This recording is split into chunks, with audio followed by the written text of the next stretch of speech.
शिकवलीनं सुधारलं माझं घर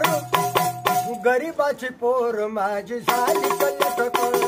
भीमाच्या शिकवलीनं सुधारलं माझं घर